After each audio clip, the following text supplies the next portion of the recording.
Hindu Arabic Indian system of న్యూమరేషన్ని with ఎగ్జాంపుల్స్తో మీకు అర్థమయ్యేలా చెప్తున్నాను. చూడండి,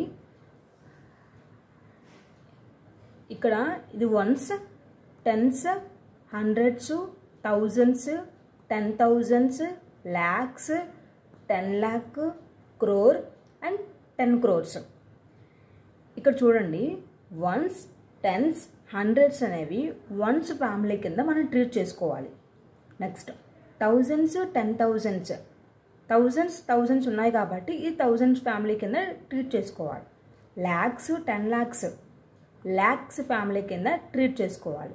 నెక్స్ట్ క్రోర్స్ అండ్ 10 crores-ని క్రోర్స్ ఫ్యామిలీ కింద ట్రీట్ చేసుకోవాలి. ఓకే, ఇప్పుడు ఎగ్జాంపుల్స్ చూడండి.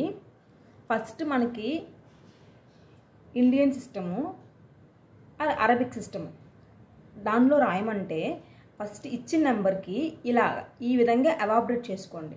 చేసుకుంటే మనం రాయడానికి చాలా ఈజీగా ఉంటుంది అన్నమాట.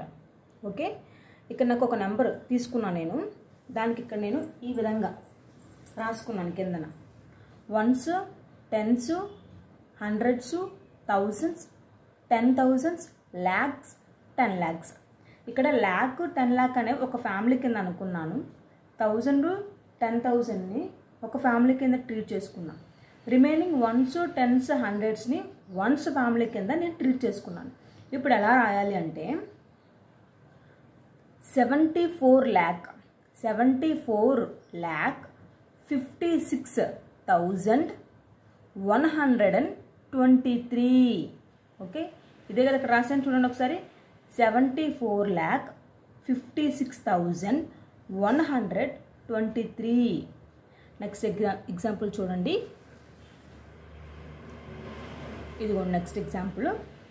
ఇక్కడ కూడా సేమ్ వెనక నుంచి రాసుకోవాలి. Ones, tens, hundreds, thousands, 10,000s and lakhs.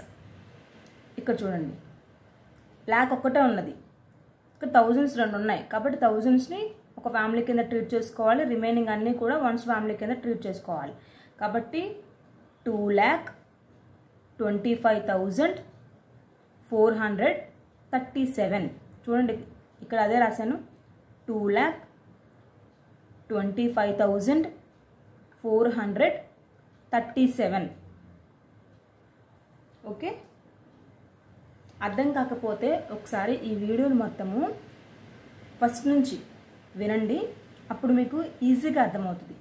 But ఒకటి మాత్రం మర్చిపోవద్దు, మీకు ఏ నెంబర్ ఇచ్చినా ఇలా ఈ విధంగా ఎవాబరేట్ చేసుకుని రాయండి, అప్పుడు మీకు ఈజీ అయిపోతుంది. Okay, thank you.